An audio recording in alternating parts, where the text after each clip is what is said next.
Hello friends, मैं प्रदीप स्वागत करता हूं आपका अपने चैनल प्रदीप राज में। देखिए फ्रेंड्स, तो आज हम 2024 की महत्वपूर्ण पुस्तकें और उनके लेखक देखेंगे। देखिए मैं आपको बता दूं, ये जो मैं वीडियो बना रहा हूं इसमें से आपको प्रत्येक एग्जाम में एक नंबर के लिए एक क्वेश्चन देखने को मिलता है। हालांकि मैं आपको बता दूं, सिर्फ इन्हीं 20 क्वेश्चंस में से आपको एक नंबर देखने को नहीं मिलेगा।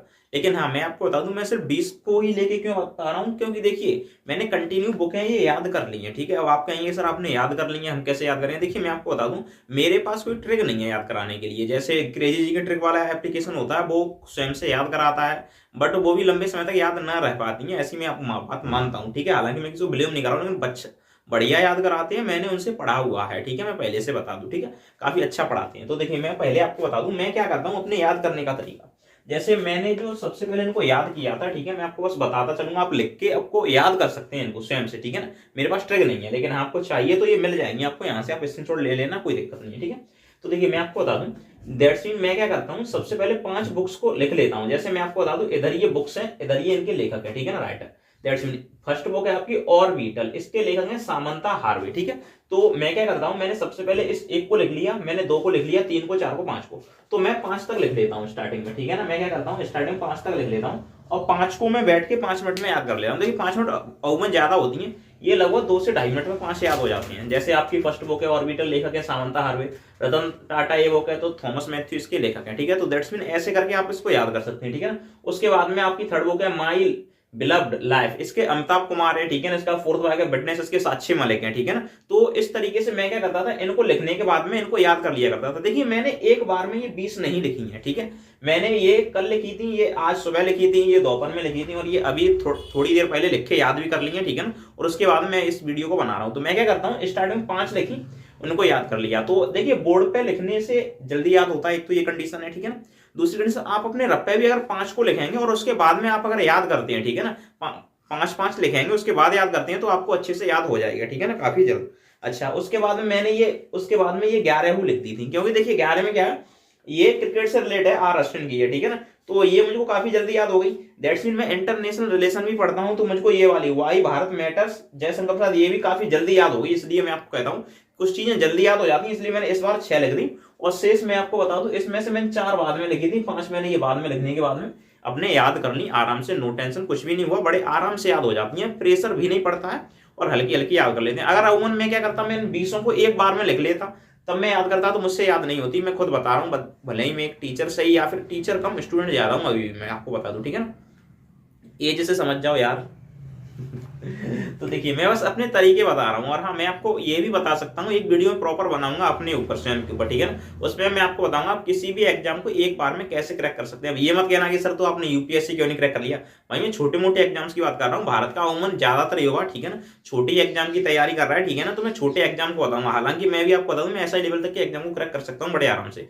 अब ये भी मेरी एज हुई है, तो मैंने एसआई लेवल में कोई भी फॉर्म नहीं डाल पाया है। ठीक है ना, अब जब फॉर्म डालूंगा तो मैं उसको क्रैक करके दिखा भी दूंगा। ठीक है, हालांकि यूपी पुलिस कांस्टेबल में मात्र एक बार में, ठीक है ना, सेल्फ स्टडी की है, मैंने कहीं से कोचिंग नहीं ली है। ठीक है ना, बस मैं आपको बता दूं, मैंने एग्जाम विधि से मात्र हिंदी पढ़ी थी। ठीक है ना, अदर मैंने कोई कहीं से कोर्स कैसा भी कुछ भी नहीं लिया, और वो भी ऑनलाइन पढ़ी थी। ठीक है ना, तो उसमें ऑनलाइन में आपका सेल्फ मटेरियल ज्यादा मायने रखता है। ठीक है ना, तो बस मैंने 99 में कोर्स खरीदा था एग्जाम विधि से, मैं झूठ बोलना नहीं जानता। ठीक है ना, बस आपको बता दूं, मैंने मात्र हिंदी पढ़ी थी, और मैंने यूपी पुलिस को एक बार में क्रैक कर लिया। ठीक है ना, उससे कुछ भी नहीं होता है। ठीक है ना, मैं बस अपने तरीके बताऊंगा, स्ट्रेटेजी अपनी किस तरीके से पढ़ते हैं लोग। ठीक है ना, आप उस तरीके से पढ़ के आपको इफेक्ट फायदा मिलेगा, ऐसी बात नहीं है। ठीक है, तो फर्स्ट बुक आपकी हो जाएगी ऑर्बिटल, इसके लेखक हो जाएंगे सामंता हार्वे। ठीक है, सेकंड है रतन टाटा ए लाइफ, इसके हो जाएंगे थॉमस मैथ्यू। ठीक है, मैं याद नहीं कर रहा हूँ, मैं बस बता रहा हूँ। ठीक है ना, और इधर बुक है, थोड़ा देखिए लिखने का तरीका वैसा, मेरे पास डिजिटल बोर्ड नहीं है। ठीक है ना, अभी गरीब हूँ। ठीक है, अमीर हो जाऊंगा, देखो शायद जॉब लग जाए तो उसके बाद में, ठीक है, ले लूंगा, और बच्चों को पढ़ाना ही मेरा काम है। ठीक है ना, थर्ड है आपकी माई बिलव्ड लाइफ, ये अमिताभ कुमार की है। ठीक है, फोर्थ है आपकी विटनेस, ये साक्षी मलिक के द्वारा लिखी गई है।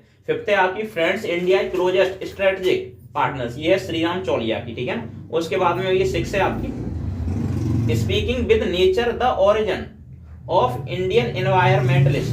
ठीक है, इसके लेखक है रामचंद्र गुहा। ये मैंने इधर लेकर लिखे, आप अपने हिसाब से स्क्रीनशॉट लेके पढ़ते रहना, नोटेशन याद कर लेना। ठीक है, और 7वीं बुक है आपकी माँ मदर। ठीक है, माँ मदर, माँ को इंग्लिश में मदर। ठीक है, ये डॉक्टर देवेंद्र कुमार घोड़ावत की है। ठीक है ना, आपको ध्यान रखना है। एक ये बुक है, आपको इस पर ध्यान देना है, कौन सी है, फूल बहादुर, ठीक है ना। ये देखिए ये काफी पहले का है, ठीक है, ये पहले लिखा गया था, अभी का नहीं लिखा गया, मैं आपको पहले से बता दूं, ठीक है ना। ये जयनाथ पति के द्वारा लिखी गई थी, इसके लेखक जयनाथ पति है, मैं आपको पहले से बता दूं। और साथ में ई का मतलब है इंग्लिश, टी का मतलब ट्रांसलेट। ये पहले हिंदी में थी, इसका अभी इंग्लिश ट्रांसलेट किया गया है अभय के द्वारा। अभय के द्वारा ने इसका सिर्फ इंग्लिश में ट्रांसलेट किया है, ठीक है ना, बस और कुछ भी नहीं है। अच्छा, नवी बुक है बियॉन्ड द हिग्स बोसॉन। इसके हैं माणिक, आप माणिक बोल सकते हैं, आप मानिक भी बोल सकते हैं, बात एक ही होती है, ठीक है, मानिक काटवाल, ठीक है ना, ये इसके राइटर है, ठीक है। अच्छा, अब 10वीं बुक है, ये काफी आसान है, आप अगर इंटरनेशनल रिलेशन को पढ़ते हो तो इनका नाम आपने काफी सुना होगा, तो काफी इंटरेस्टिंग बुक है, ठीक है ना। वाई भारत मैटर्स, क्यों भारत में इंटरेस्ट इंटरेस्ट का मतलब मैटर मामले, ठीक है ना। तो ये एस जयशंकर प्रसाद की है, ठीक है ना, हमारे जो विदेश मंत्री हैं, एस जयशंकर, नंबर 1 है, ठीक है, IAFS क्लियर किए हुए, ठीक है। तो 11वें नंबर पे आती है आपकी आई हैव द स्ट्रीट्स ए कुटी क्रिकेट स्टोरी। अब भाई क्रिकेट से तो मैं, क्रिकेट तो उम्र बच्चा बच्चा जानता है इसलिए याद रहती है, ठीक है, हॉकी वॉकी होता तो याद नहीं हो पाता, ठीक है। तो ये आर अश्विन की लिखी गई है, जो कि भारत के नंबर 1 फिलहाल टेस्ट में बॉलर रह चुके हैं, ठीक है, अभी तो है नहीं है, क्या करें, हालांकि काफी बढ़िया बॉलिंग कराते हैं। दैट्स मीन आपकी 12 नंबर पे आती है द विनर्स माइंड सेट, यानी कि जो जीतने वाले विनर्स होते हैं उनका माइंड सेट कैसा होता है। देखिए मैं आपको बता दूं, अगर छोटे मोटे कंपटीशन के एग्जाम आप माने तो मैं भी उनका विनर्स ही मान सकते हैं, ठीक है, क्योंकि मैं उनको बहुत जल्दी थोड़ा ही समय में क्रैक कर सकता हूं, ठीक है। तो बस ये उनके माइंड सेट के बारे में बताती है बुक, ठीक है ना, विनर्स अपने माइंड सेट को कैसा रखते हैं। That's mean Shane Watson, Australia के ये बैटिंग ऑलराउंडर थे, ठीक है ना, बैटिंग भी ओपनिंग करते थे, काफी बढ़िया बैट्समैन थे, ठीक है, ऑलराउंडर थे यानी कि।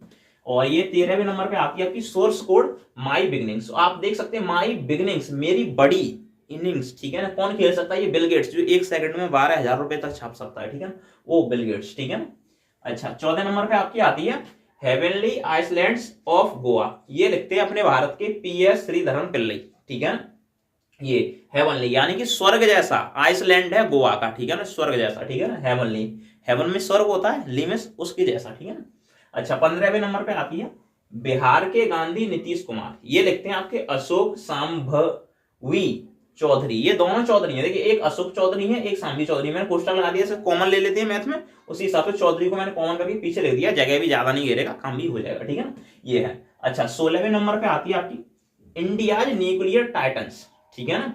तो ये हमारी सौम्या अवस्थी और श्रमणा बरुआ ने लिखी है, ठीक है ना, ये भारत की जो कन्याएं हैं, ठीक है, सौम्या अवस्थी और श्रमणा बरुआ के द्वारा लिखी गई है। ये भी काफी अच्छी पुस्तक है, मैंने अभी तो पढ़ी नहीं है, बस इसके बारे में थोड़ा बहुत मैंने यूट्यूब से सीखा है, ठीक है ना, बस इसमें क्या क्या है वो मैंने देखा, बस अदर ज्यादा मुझे जानकारी नहीं। अच्छा, 17 नंबर ये मोदी गवर्नमेंट ट्रायम्फ, ठीक है ना, ट्रायम्फ ये आया गया स्पाई, ठीक है ना, उस पे है। और ये है रीसेशिपिंग, ठीक है ना, Modi government triumph reshaping India's path to prosperity. ये तरुण चुघ घाघड़ी, गागमला के बाद आती है घाघड़ी GH, दैट्स मीन इंग्लिश में, ठीक है ना, उसकी है, ठीक है ना, तो उनके द्वारा लिखी गई है पुस्तक, काफी बढ़िया, आप पढ़ सकते हैं इसको, ठीक है। अच्छा, 18वें नंबर पे आती है भारत के 75 महान क्रांतिकारी। अब देखिए क्रांतिकारियों की बात कौन करेगा, जो एकदम बलशाली होगा, ठीक है, दैट्स मीन भीमसेन, तो इनके द्वारा लिखी गई पुस्तक है। ये काफी बढ़िया पुस्तक है, अगर आपको इसको पढ़ने की इच्छा है तो आप इसे पढ़ सकते हैं। मैं इन सभी पुस्तकों में आपसे कहूंगा कि आप सबसे पहले इस पुस्तक को पढ़ें, दैट्स मीन, और आप वाई भारत मैटर्स की ओर भी जा सकते हैं पढ़ने के लिए। देखिए ये अमूमन आपके पास टाइम हो तो आप इंटरेस्ट निकाल के इसको पढ़ सकते हैं, अन्यथा आपके लिए पढ़ने की ज्यादा कोई वो नहीं है, क्योंकि कंपटीशन में इनसे ज्यादा आता नहीं है, लेकिन हाँ इससे कुछ ऐसे साइड इफेक्ट आते हैं जो आपको बड़ी लेवल एग्जाम में पूछने को मिल सकते हैं, ठीक है। अच्छा, एक आपकी 19 नंबर पे बुक आती है, वो है 5 डिकेड्स इन पॉलिटिक्स, ठीक है ना, ये सुशील कुमार शिंदे के द्वारा लिखी गई है, ठीक है ना। अंतिम बुक आती है, ये भी काफी बढ़िया है, आप पढ़ सकते हैं। वैसे देखिए भारत @100, ये है भारत यानी इंडियाज @100 इन बिजनिंग टुमोरोज इकोनॉमिक पावर हाउस। ये आपकी KV सुब्रमण्यम के द्वारा लिखी गई है, ठीक है। तो ये 20 बुक हैं, ठीक है ना, इनमें से अमूमन ज्यादातर एक बुक पूछती जाती है, हालांकि कुछ और बुक हैं जो आपको पूछने के चांसेस रहते हैं, मैं उसके लिए भी एक वीडियो बना दूंगा। तो इसको मिला के और उस एक और वीडियो को मिला के आपका 1 नंबर प्रत्येक एग्जाम के लिए पक्का हो जाता है, ठीक है। हालांकि मुझे कंटिन्यू प्रत्येक बुक याद है, क्योंकि मैं 5-5 करके बुक को याद करता हूँ, ठीक है। तो आप भी ऐसा ही करें, अमूमन नहीं है कि एकदम से 20 लिख ली, ठीक है ना, तो ऐसा कुछ भी नहीं करना है, ठीक है ना। तो आपको कंटिन्यू एक करके बुक याद करनी है, उसके बाद में आपका काम चलेगा, ठीक है। तो फिलहाल के लिए इतना ही बहुत है, उम्मीद है आपको ये बुकें जल्दी याद हो जाएंगी।